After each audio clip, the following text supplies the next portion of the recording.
Selamat hari Tuhan, jemaat yang dikasih Tuhan. Kita akan bersama-sama beribadah pada hari ini. Mari kita menyiapkan hati kita bersatu teduh sebelum kita memasuki ibadah. Mari kita bersatu teduh.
Jemaat, saya persilakan bangkit berdiri.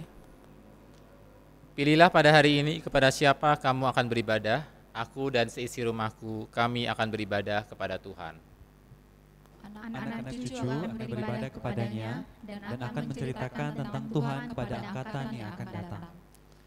Janganlah kita menjauhkan diri dari pertemuan-pertemuan ibadah kita seperti dibiasakan oleh beberapa orang. Tetapi marilah kita saling menasihati dan semakin giat melakukannya menjelang hari Tuhan yang mendekat. Jemaat yang dikasih Tuhan, kita memasuki ibadah kita dalam satu keyakinan bahwa pertolongan kita adalah di dalam nama Tuhan yang menjadikan langit dan bumi.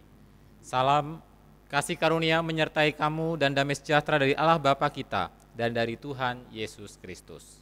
Jemaat masih tetap berdiri, kita memuji Tuhan, memuji kebangkitannya dan kuasanya. Kita pujikan pujian dari KPK nomor 131. Kristus Yesus telah bangkit.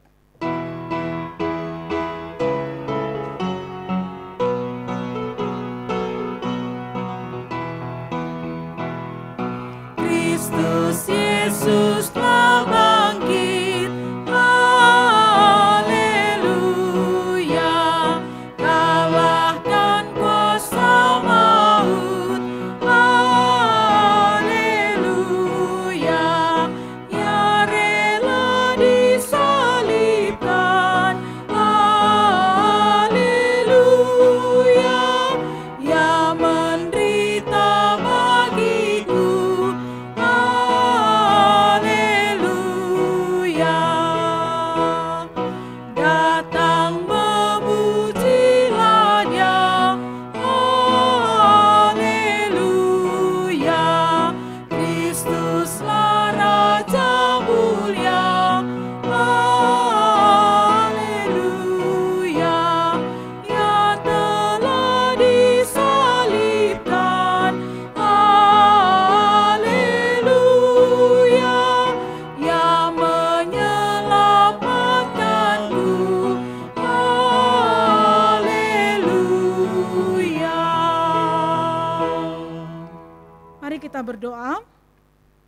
Bapa kami yang di dalam surga, kami mengucap syukur untuk hari ini, hari di mana kami boleh berhenti daripada segala kegiatan kami dan berada di dalam hadirat Tuhan. Tuhan, izinkan kami untuk boleh berada di hadirat-Mu dan menikmati hadirat-Mu. Tuhan, menyertai ibadah ini dari awal, pertengahan hingga pada akhirnya, sehingga ketika ibadah ini selesai kami boleh mendapatkan sukacita dan damai sejahtera yang sejati dari surga. Tuhan, ampuni segala kesalahan kami, biarlah kami layak untuk berada di hadirat Tuhan. Ini doa kami Bapa, demi Kristus Yesus anak Allah yang hidup, kami sudah berdoa dan mengucap syukur kepada Bapa di surga. Amin. Jemaat, saya silahkan duduk kembali. Kita masih memuji Tuhan, memuji kuasanya yang besar, memuji keajaibannya. Kita pujikan pujian, Allahku dahsyat, bahwa dari segenap penjuru bumi semuanya memuji Allah.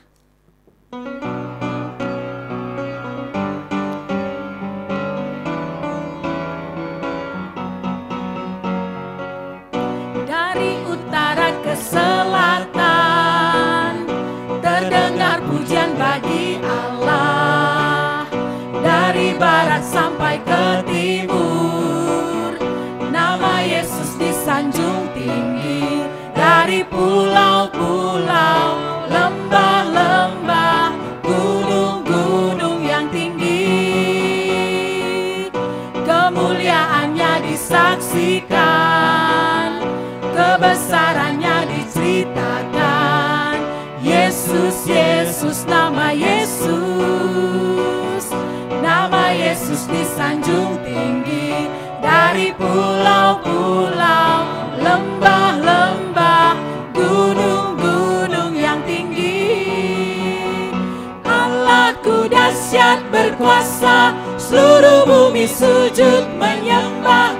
Tinggikan namamu, Allahku dahsyat berkuasa, seluruh bumi sujud menyembah. Tinggikan namamu, oh, kemuliaan Tuhan diceritakan.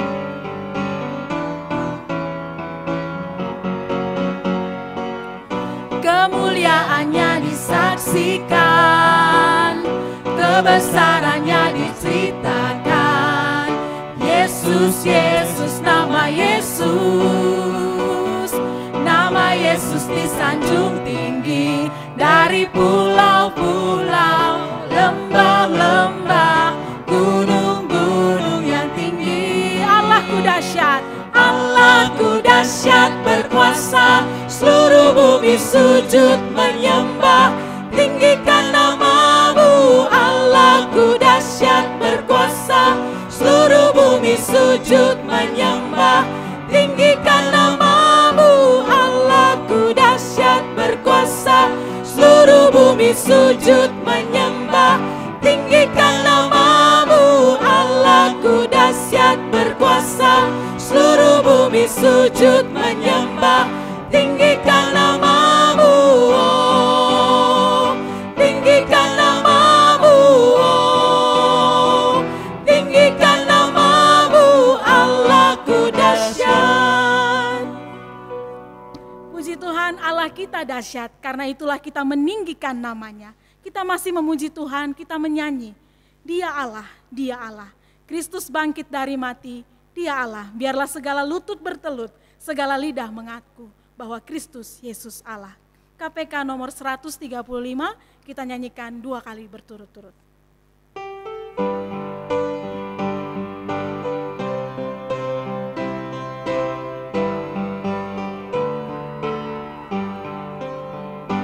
Dia Allah, Dia Allah, Kristus bangkit dari mati, Dia Allah. Lutut bertelut, lidah mengaku, Kristus Yesus Allah. Dia Allah, Dia Allah, Dia Allah, Dia Allah. Kristus bangkit dari mati, Dia Allah. Lutut bertelut, lidah mengaku, Kristus Yesus Allah.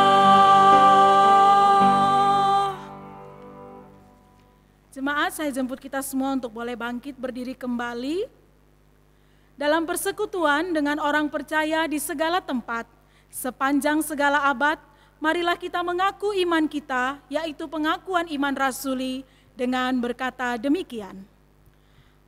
Aku percaya kepada Allah, Bapa yang Maha Kuasa, Khalik langit dan bumi, dan kepada Yesus Kristus, anaknya yang tunggal Tuhan kita, yang dikandung dari Roh Kudus, lahir dari anak darah Maria, yang menderita sengsara di bawah pemerintahan Pontius Pilatus, disalibkan, mati dan dikuburkan, turun ke dalam kerajaan maut.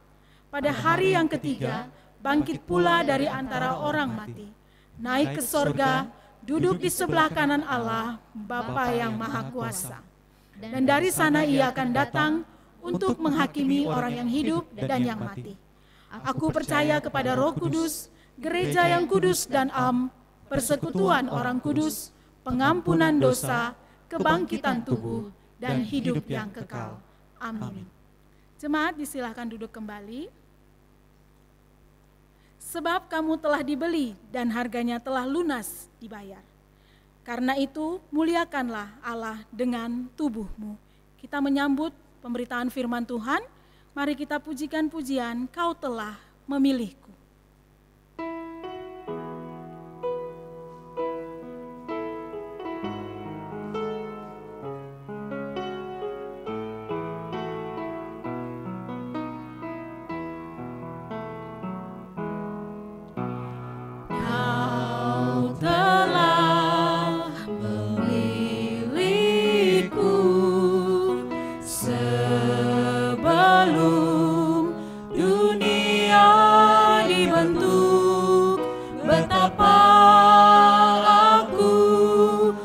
Bersyukur padamu, ya Tuhan,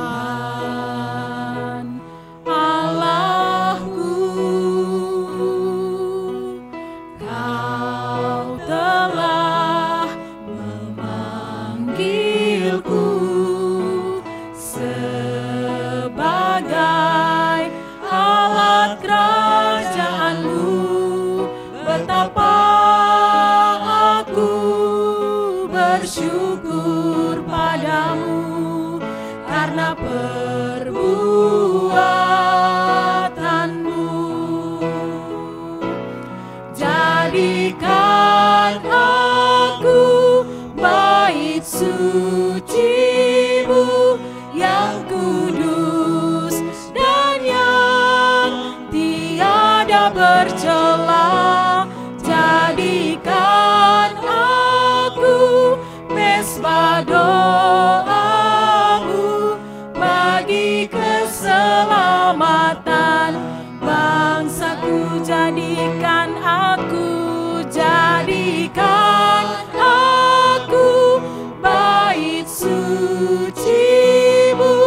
yang kudus dan yang tiada bercela. Jadikan mesbah doamu bagi keselamatan bangsaku.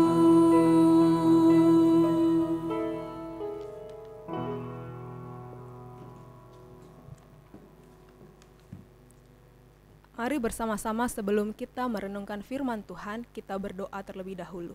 Mari kita berdoa.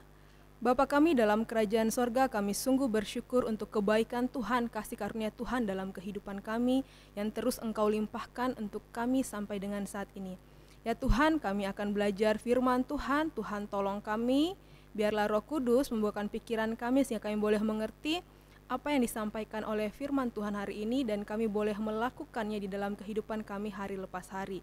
Terima kasih ya Tuhan, menyerahkan untuk waktu ini ke dalam tangan Tuhan. Demi Kristus Yesus kami berdoa. Amin. Silakan duduk.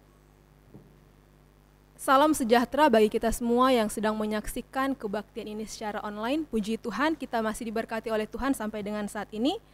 Jemaat yang dikasihi oleh Tuhan, bersama-sama kita hari ini akan merenungkan satu bagian firman Tuhan yang terdapat dalam kitab Yohanes pasal yang ke-20, ayatnya yang ke-19 hingga ayatnya yang ke-21. Sekali lagi, Yohanes pasal yang ke-20, ayat yang ke-19 hingga ayat yang ke-21. Saya akan membacakannya bagi kita semua. Jemaat yang dikasihi oleh Tuhan bisa memperhatikan di dalam Alkitab masing-masing. Yesus menampakkan diri kepada murid-muridnya, ayat 19. Ketika hari sudah malam, pada hari pertama minggu itu, berkumpullah murid-murid Yesus di suatu tempat dengan pintu-pintu yang terkunci karena mereka takut kepada orang-orang Yahudi. Pada waktu itu, datanglah Yesus dan berdiri di tengah-tengah mereka dan berkata, "Damai sejahtera bagi kamu." Dan sesudah berkata demikian, ia menunjukkan tangannya dan lambungnya kepada mereka. Murid-murid itu bersuka cita ketika mereka melihat Tuhan. Maka kata Yesus sekali lagi, "Damai sejahtera bagi kamu. Sama seperti Bapa mengutus aku, demikian juga sekarang aku mengutus kamu." Demikian pembacaan firman Tuhan hari ini untuk kita semua. Jemaat yang dikasihi oleh Tuhan, tema perenungan firman Tuhan hari ini ialah diutus untuk bermisi. Diutus untuk bermisi.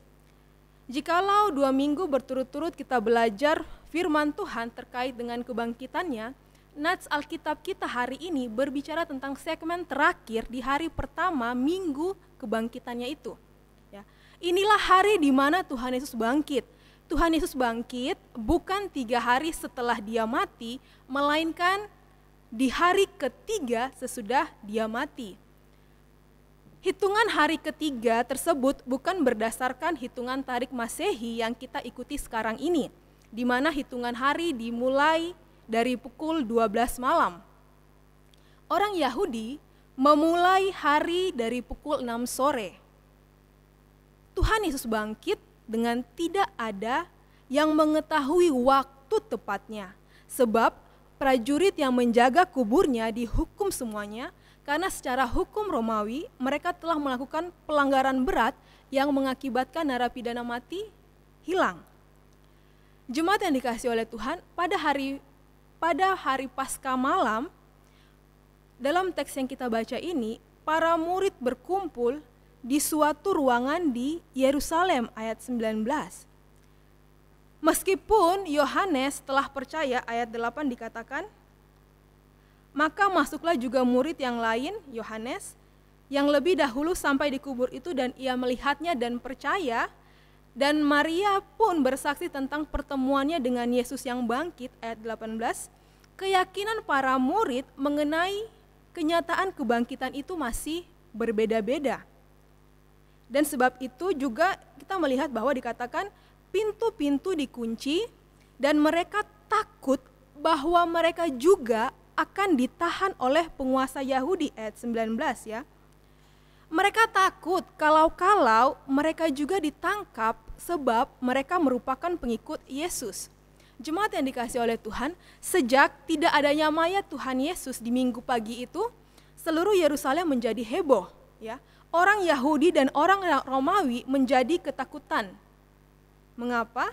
Karena bagi orang Yahudi yang tidak percaya kebangkitan, jikalau kabar bahwa mayat Tuhan Yesus dicuri kemudian diberitakan bahwa Tuhan Yesus bangkit, orang-orang akan menjadi percaya kepada Tuhan Yesus karena sebelumnya dia pernah berkata bahwa dia akan pergi ke Yerusalem, dianiaya oleh para tua-tua dan ahli Taurat, disalibkan, mati, dan pada hari ketiga akan bangkit pula. Kalau kita melihat sebenarnya peristiwa ini, peristiwa kebangkitan Tuhan Yesus ini merupakan peristiwa yang jauh di luar pemikiran orang Yahudi dan orang Romawi. Apa yang mereka pikirkan bahwa mereka sudah menang dan semua sudah selesai, bahwa Yesus sudah mati, disalib dan mati, ternyata tidaklah demikian. Sehingga kalau kita melihat dalam Matius 28, apa yang mereka lakukan untuk menangani hal ini? Untuk menangani hal ini secara darurat, dikatakan bahwa mereka menyebarkan berita bohong mengenai Yesus.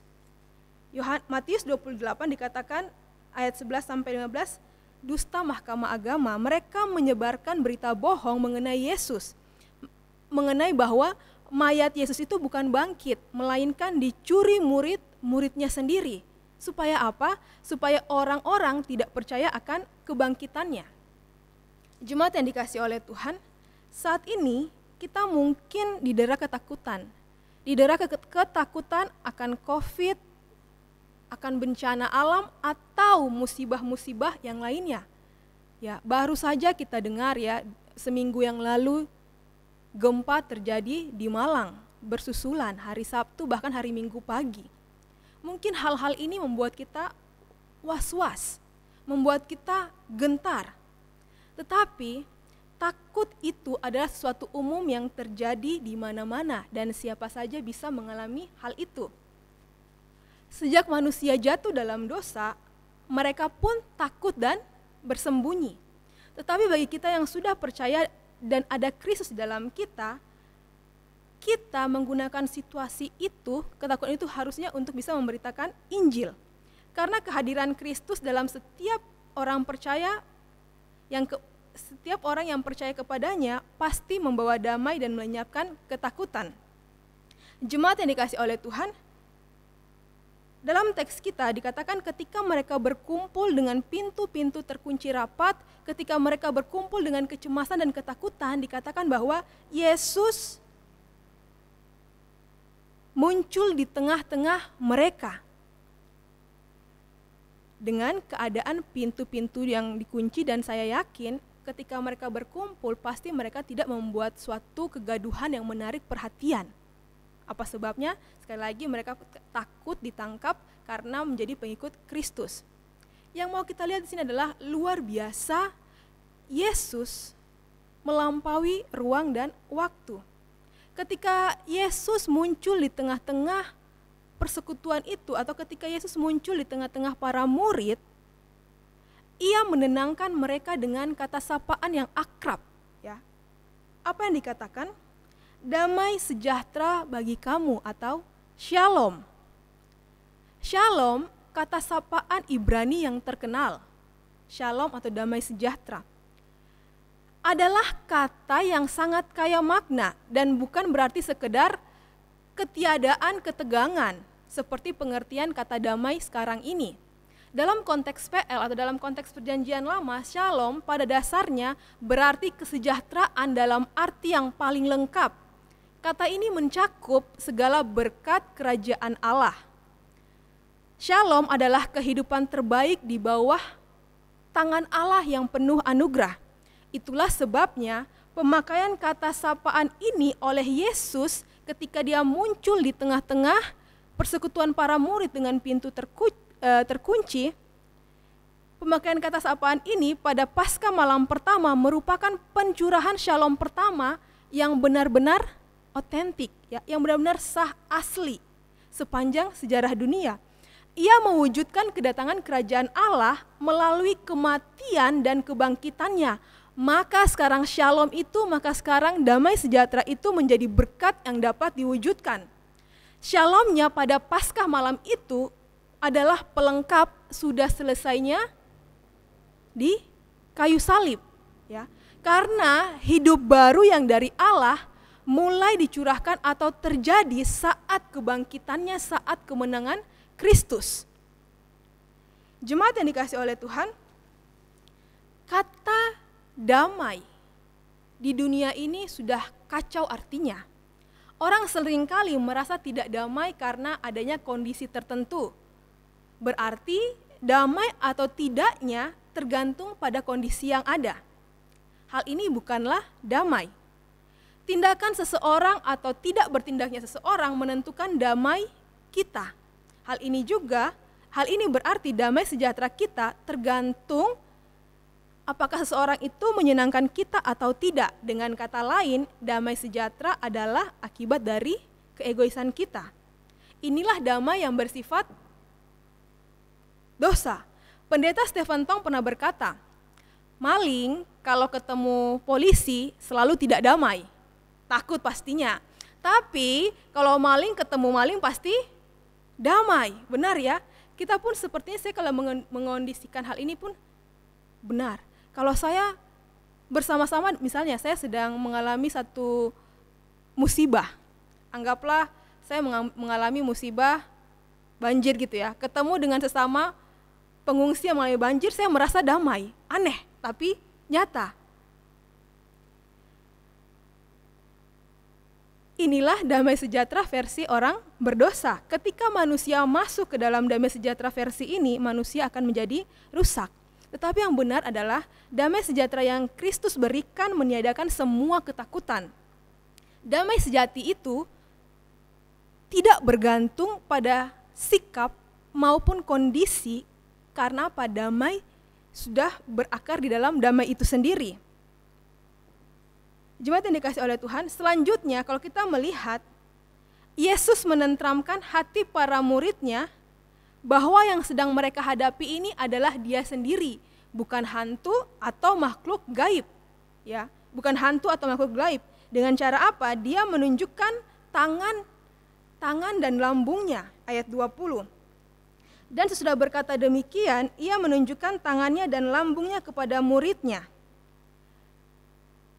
Yang perlu kita perhatikan di sini, Yesus sebenarnya datang bukan hanya untuk meyakinkan mereka mengenai penaklukan kematian dan kebangkitannya.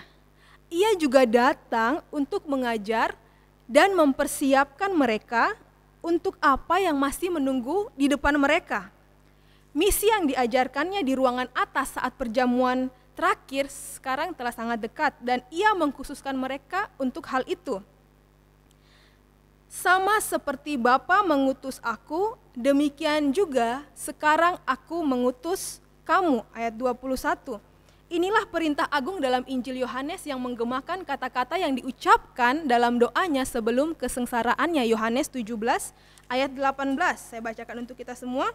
Sama seperti engkau telah mengutus aku ke dalam dunia, demikian pula aku telah mengutus mereka ke dalam dunia. Kita mau belajar beberapa fondasi misi gereja dalam setiap ayat. Dalam ayat ini yang diungkapkan ada 4 hal. Yang pertama, pentingnya misi. Kunci pernyataan ini adalah persamaan yang digariskan antara pengutusan Yesus ke dalam dunia oleh Bapa dan pengutusan rasuli ke dalam dunia oleh Anak yang telah bangkit. Sekali lagi ya, kunci pernyataan ini yang digariskan adalah pengutusan Yesus ke dalam dunia oleh Bapa dan pengutusan rasuli ke dalam dunia oleh Anak yang telah bangkit. Bila persamaan ini diterapkan, maka misi itu harus sama penting bagi persekutuan atau gereja, sebagaimana misi itu penting bagi Yesus. Kita telah melihat ya bahwa bagi Yesus, misinya lah yang penting. Dalam Injil Yohanes, Yesus menyebut dirinya sebagai yang diutus. Kita bisa melihatnya dalam Yohanes 7 ayat 29, Yohanes 8 ayat 42, 10 ayat 36, dan bagian ini 20 ayat 21. Sama seperti Bapa mengutus aku, demikian juga aku mengutus kamu. Sehingga kalau kita melihat Yesus disebut sebagai yang diutus, Bapanya lah disebut sebagai pengutus. Jadi kita bisa melihat kerangka misi dalam Allah Tritunggal. Misi berakar pada hubungan kekal Allah Tritunggal dalam interrelasi yang dinamis antara pengutus dan yang diutus. Tantangan di sini cukup jelas, sebagaimana Yesus diperkenalkan melalui misi Bapanya, demikian pula gereja diperkenalkan melalui tugas misinya di dalam dunia ini. Kesimpulan yang sama dapat dicapai apabila kita mengakui bahwa Allah adalah Allah misi, maka kita yang diperintahkan untuk menjadi sama seperti Dia mempunyai tujuan yang jelas, yaitu bermisi. Jadi, seberapa jauh setiap orang Kristen atau persekutuan gereja mengabdikan diri pada tugas misi ini, baik misi lokal maupun ke seluruh dunia, hal itu akan menjadi ukuran seberapa jauh kita telah menjadi serupa dengan Dia. Kalau kita melihat ya, poin pertama pentingnya misi, ada persamaan pengutusan Yesus ke dalam dunia oleh Bapa, kemudian Yesus yang telah bangkit itu mengutus kita melakukan misi tersebut. Kemudian, yang kedua, apa yang bisa kita pelajari adalah karakter misi dalam ayat ini, karakter misi. Penugasan yang diberikan Yesus ini menolong kita untuk mengerti karakter misi. Kalau kita melihat ayat 21, sering saya baca untuk kita, sama seperti Bapa mengutus aku, demikian juga sekarang aku mengutus kamu, ini menggunakan 2 bentuk waktu yang berbeda ya. Bentuk waktu atau tensis kedua kata kerja dalam kalimat 21 ini berbeda. Bentuk kata yang kedua adalah masa kini, present. Sekarang aku mengutus kamu. Kemudian, tapi kata kerja pertama berbentuk masa lampau yang telah selesai, perfect ya. Dikatakan seperti Bapa mengutus aku berarti itu telah terjadi. Demikian sekarang, present, aku mengutus kamu. Jadi yang dimaksud Yesus di sini bukanlah 2 misi yang berbeda. Misi Yesus, kemudian misi kita tidak. Melainkan keduanya adalah satu kesatuan atau satu kegiatan yang tidak dapat dipisahkan.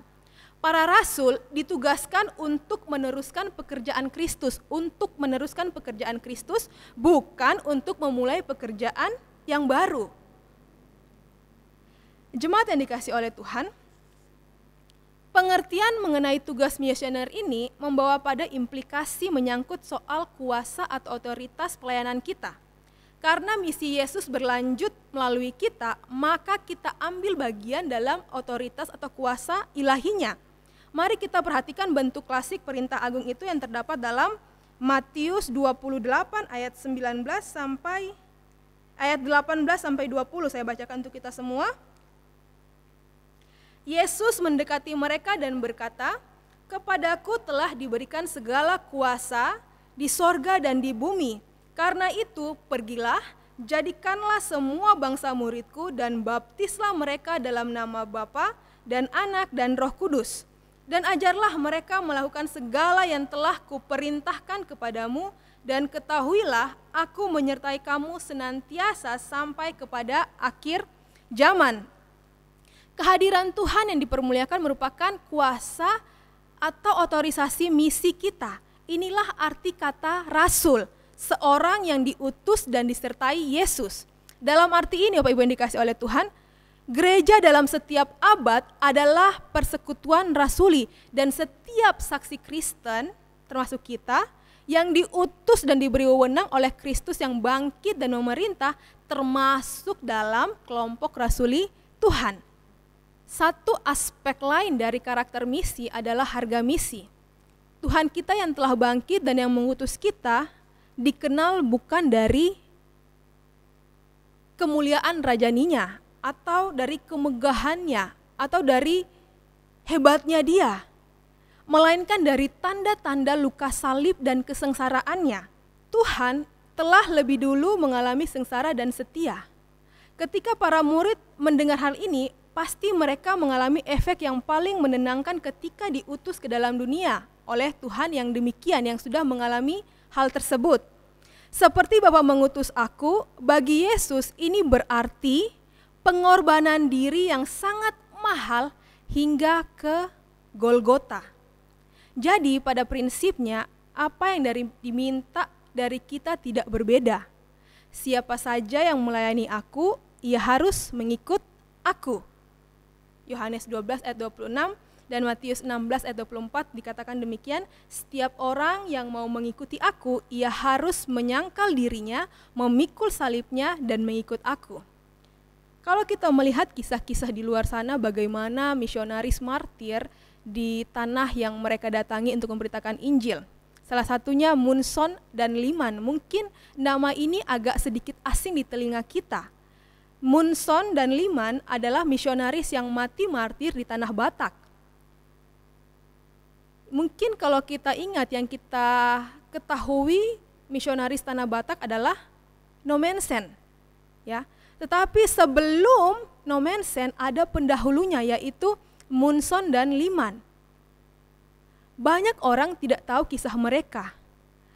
Mereka datang ke tanah Batak, dengan berapi-api mereka diutus dari gereja Boston, tetapi belum sampai di tempat tujuan mereka, mereka bermimpi untuk datang ke tanah Batak di kota tepat namanya Silindung. Belum sampai di sana dalam perjalanan, orang-orang setempat telah terlebih dahulu membunuh mereka. Berpuluh-puluh tahun kemudian, kisah mereka ini baru diceritakan kembali. Harga untuk mengikuti Yesus mahal. Tapi meskipun mahal, Tuhan akan memampukan kita melakukannya. Dengan mengikut Kristus, itu berarti kita siap melakukan setiap perintahnya, termasuk bermisi. Melakukan misi itu berarti kita harus siap dengan harga yang harus kita bayar. Yesus telah terlebih dahulu telah memberikan contoh kepada kita, oleh sebab itu kita pun harus meneladaninya. Yang terakhir, sumber kekuatan misi. Kalau kita melihat jemaat yang dikasihi oleh Tuhan, terakhir, agar tugas misi ini dianggap tidak terlalu berat, Yesus juga menunjukkan sumber kekuatan misi tersebut. Yang pertama telah ditekankannya sendiri bahwa ia akan menjadi pemimpin persekutuan para muridnya. Seperti sebelumnya, demikian pula sekarang. Mereka akan keluar di bawah kepemimpinannya dan dalam kesadaran akan kehadirannya yang hidup yang telah bangkit. Secara khusus kita melihat pengulangan pernyataan pengutusan ini dalam doa Yesus dalam Yohanes 17 ayat 18. Inilah sumber kekuatan yang mencakup segalanya dan yang serba mencukupi, yakni misi kita ditopang oleh kehadiran Yesus yang berdoa untuk kita. Matius 28 ayat 20 pun merupakan kekuatan bagi kita. Ketika Ia mengutus kita untuk pergi melakukan perintah agungnya itu, kita tidak pergi dengan tangan kosong, melainkan ada janji penyertaan yang Tuhan berikan untuk kita. Jemaat yang dikasihi oleh Tuhan, ingatlah bahwa kebangkitannya cukup bagi kita. Kebangkitannya cukup menopang bagi kita, kebangkitannya cukup menjadi kekuatan bagi kita. Hal ini bisa menjadi dasar untuk kita tidak perlu takut akan apapun. Kekristenan hanya dengan kematian Yesus saja biasa saja, tetapi kekristenan tanpa kebangkitan bukanlah kekristenan. Owen mengatakan kematiannya mematikan kematian itu sendiri. Kebangkitannya adalah kemenangan bagi kita yang percaya kepadanya. Jemaat yang dikasihi Tuhan, kebangkitan ini memiliki dampak-dampak pribadi, tapi maknanya lebih luas daripada itu. Visi Yesus bukanlah tentang sekumpulan individu yang secara pribadi bertindak sendiri-sendiri berdasarkan pertemuan pribadi mereka dengan Kristus yang bangkit, melainkan buah pemuliaannya adalah persekutuan yang disatukan berdasarkan partisipasi bersama semua anggota dalam Roh Kudus dan diutus bersama-sama untuk mengumpulkan domba-domba yang lain dari setiap penjuru dunia. Karena itu kita melihat dalam 2 pasal terakhir Injil Yohanes ini menguraikan pelayanan Yesus setelah kebangkitannya. Penampakan Yesus yang bersifat pribadi kepada Maria, kepada Thomas, Petrus, diimbangi dengan uraian mengenai misi yang lebih luas dari persekutuan para murid. Dalam pertemuan pribadi dengan Kristus yang hidup, iman pribadi dilahirkan. Tapi dalam persekutuan gereja yang hidup, iman itu bertumbuh dan berkembang, kemudian berbuah. Pengalaman Kristen yang dewasa akan berkembang dari tindakan mengasihinya di dalam persekutuan mereka yang merupakan miliknya. Jemaat yang dikasihi oleh Tuhan, Kristus yang bangkit menginginkan kita dipenuhi dengan hasrat untuk mengabarkan Injil kepada seluruh dunia, dimulai di mana kita berada. Tugas ini sangat penting karena Allah menghendakinya dan mendesak karena zaman ini semakin jahat. Kita melihat bahwa penderitaan itu bukanlah masalah terbesar. Saya melihat mengutip kata-kata ini dari persekutuan kelompok kecil pemuda minggu lalu. Ya. Penderitaan itu bukanlah masalah terbesar. Dosa adalah masalah terbesar manusia. Dan keselamatan adalah kebutuhan terbesar manusia. Cara terbaik agar semua orang bisa mendengar berita ini adalah dengan terus memperdengarkan kabar baik tentang pengampunan melalui Yesus Kristus. Wajib kita ingat bersama-sama jemaat yang dikasihi oleh Tuhan, tugas misi, tugas memberitakan Injil bukan hanya milik hamba Tuhan. Bukan hanya milik para pendeta yang sudah ditabiskan. Bukan hanya milik aktivis-aktivis yang aktif di gereja atau orang-orang yang aktif di bidang pelayanan saja yang berkewajiban untuk memberitakan Injil. Setiap kita yang mengaku diri sebagai pengikut Kristus, yang sudah menerima Kristus sebagai Tuhan dan Juru Selamat secara pribadi, wajib ambil bagian dalam hal ini. Mungkin beberapa di antara kita memikirkan hal itu sangat sulit. Bila kita tidak memiliki kemampuan untuk melakukannya atau tidak mengerti bagaimana cara melakukannya, berdoalah. Mohon pimpinan Roh Kudus. Roh Kudus akan memampukan, akan mengajar dan menuntun kita yang memohon kepadanya untuk menjadi utusan Kristus di dalam dunia ini. Tuhan memberkati. Kita akan bersama-sama meresponi firman Tuhan ini dengan menyanyikan pujian sebab Dia hidup.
Anaknya dipelukannya, anaknya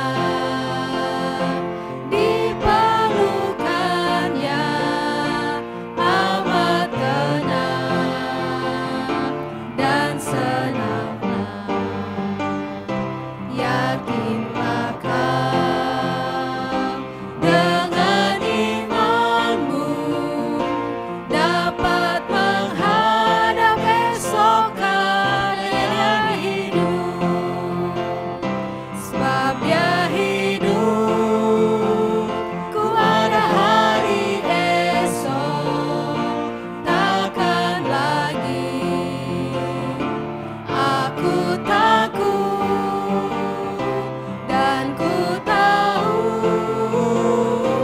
hari esokku, hidupku penuh harap karena Dia hidup. Hidupku penuh harap, hidupku penuh harap karena Dia hidup. Doa syafaat dan doa berkat akan dipimpin oleh Pendeta Nur Cahyo. Jemaat yang dikasihi Tuhan, mari kita bersama-sama bersatu di dalam doa. Bapa kami yang di surga, kami mengucap syukur pada hari ini kami diingatkan kembali untuk kami bisa mengingat bahwa Yesus bangkit. Tidak hanya untuk memberikan damai sejahtera, tapi juga mengutus kami untuk pergi kepada segala bangsa, memberitakan kabar kesukaan, firman Tuhan, Injil kebenaran, membawa orang untuk mengenal Tuhan. Biarlah Roh Kudus-Mu terus menguatkan kami semua untuk bisa melakukan tugas kami dengan sukacita, kerelaan, dan penuh kuasa dari Tuhan. Kami berdoa ya Bapa, mengucap syukur untuk suasana ibadah yang tetap terpelihara di berbagai pelosok negeri ini. Kami tetap bisa memuji Tuhan, menyembah Tuhan karena ada pemerintah negara yang Tuhan berikan menjaga keamanan bagi kami semua. Terima kasih karena suasana Paskah bisa kami lewati dengan sukacita, dan kami bersyukur di dalam masa Paskah ini untuk bisa berdoa agar pemerintah tetap diberikan hikmat mengatasi segala situasi bangsa ini ke dalam keadaan yang penuh kemajuan, dan kami berdoa segala tantangan terorisme juga Tuhan menolong aparat keamanan bisa mengatasinya, terutama kondisi pandemi yang belum usai dan juga ditambah dengan bencana-bencana yang terjadi di Malang, di daerah Sulawesi. Kami berdoa ya Tuhan supaya semua ini dapat teratasi dan pemerintah diberikan hikmat untuk mengatasi dampak-dampak dari bencana yang terjadi. Korban-korban yang membutuhkan pertolongan, Tuhan berikan kekuatan untuk pihak yang berwenang bisa menolong mereka semua. Bantuan-bantuan yang kami kirimkan juga biarlah sampai tepat sasaran dan menolong dan meringankan penderitaan dari mereka yang membutuhkan. Kami mengucap syukur Tuhan untuk pemeliharaan-Mu juga atas kami di Jayapura ini, kepada jemaat Tuhan. Kalau ada di antara kami yang sakit, Tuhan yang jamah, Tuhan yang sembuhkan, Tuhan yang pulihkan. Secara khusus kami berdoa untuk perintis pendiri gereja kami, Pendeta Yusuf Citra, yang dalam situasi kesehatan yang perlu perhatian lebih. Kami berdoa supaya Tuhan menolong keluarga, diberikan kekuatan, kesabaran, ketabahan. Pak Pendeta Yusuf Citra juga diberikan ketabahan oleh Tuhan, dan bahkan pemulihannya sempurna daripadamu. Kami berdoa ya Bapa, kami juga menyerahkan seluruh jemaat kami yang sakit. Tuhan juga kuatkan mereka bagaimanapun keadaan mereka, agar mereka tetap setia mengiring Tuhan Yesus. Kami berdoa juga ya Bapa, untuk tenaga medis dan para medis yang berjuang di masa-masa COVID ini, para perawat dan ahli gizi, Ibu Ani Uneputi, Ibu Paulina Wataha, Saudari Foni Persolesi, Bapak Harut Manugan, Saudari Ayu Palimbunga, dan juga para dokter dan dokter gigi, Dr. Albinus Kobis, Dr. Eli Mangayun, Dr. Sarah Mangge, Dr. Mailani Chong, Dr. Yoswita Damayanti, Dr. David Pranata, Dr. Deborah Pranata, Dr. Tedion Kusbin, Dr. Grace Tauran, Dr. Stevi Tauran, Dr. Ranitan, Dr. Manuela Kriscahyani, juga Eyang Wismiarso, Dr. Geri Dalabaso, Dr. Oktaviani Hidemi, Dr. Nicholas, dan Dr. Sophie, supaya Tuhan juga yang menguatkan mereka dalam menjalankan tugas medis yang berat dan tidak mudah, dan juga dalam segala tantangan, tanggung jawab yang diperhadapkan, dalam juga tanggung jawab untuk memimpin keluarga atau membina, merawat keluarga yang dipercayakan supaya semuanya tetap terpelihara dengan baik. Kami serahkan kesehatan mereka semua dalam mengerjakan tugas-tugas mereka sebagai tenaga medis. Tuhan juga yang menjagai dan memelihara. Kami berdoa untuk keluarga-keluarga kami yang di Jayapura maupun di luar Jayapura, untuk pekerjaan yang kami tekuni, dan biarlah melalui pekerjaan itu ada nafkah yang Tuhan sediakan untuk kami memenuhi nafkah keluarga. Dan kami juga berdoa kesulitan-kesulitan yang dihadapi secara ekonomi di masa COVID ini. Kami berdoa supaya Tuhan memberikan hikmat dan ada jalan keluar untuk mengatasi masalah-masalah ekonomi yang ada. Masa depan anggota keluarga kami yang masih anak-anak, yang studi, yang secara virtual, dan juga yang ada di Jayapura maupun di luar Jayapura, yang sekolah maupun yang kuliah. Kami serahkan semua ke dalam tangan Tuhan supaya semua tetap semangat, sukacita, dan sehat menjalani masa-masa sulit bersama ini dengan tekun, dengan baik, dengan bertanggung jawab. Kami bersyukur untuk persembahan yang sudah kami persembahkan. Biarlah ini juga menjadi cara Tuhan memelihara kehidupan gereja dan pelayanan gerejamu di tempat ini. Nama Tuhan dipermuliakan. Hanya demi nama Tuhan Yesus Kristus kami berdoa dan mengucap syukur. Haleluya. Amin. Jemaat yang dikasih Tuhan, mari saya persilakan bangkit berdiri. Kita akan memuji Allah Tritunggal dengan menyanyikan pujian doksologi bersama-sama.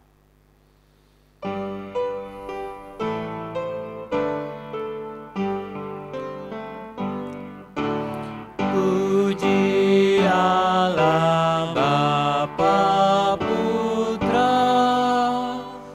puji Allah Roh Kudus, ketiganya yang esa. Pohon selamat sumber berkah.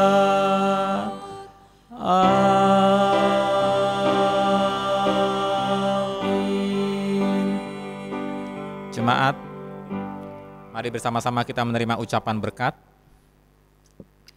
Tuhan memberkati engkau dan melindungi engkau. Tuhan menyinari engkau dengan wajah-Nya dan memberi engkau kasih karunia. Tuhan menghadapkan wajah-Nya kepadamu dan memberi engkau damai sejahtera. Amin.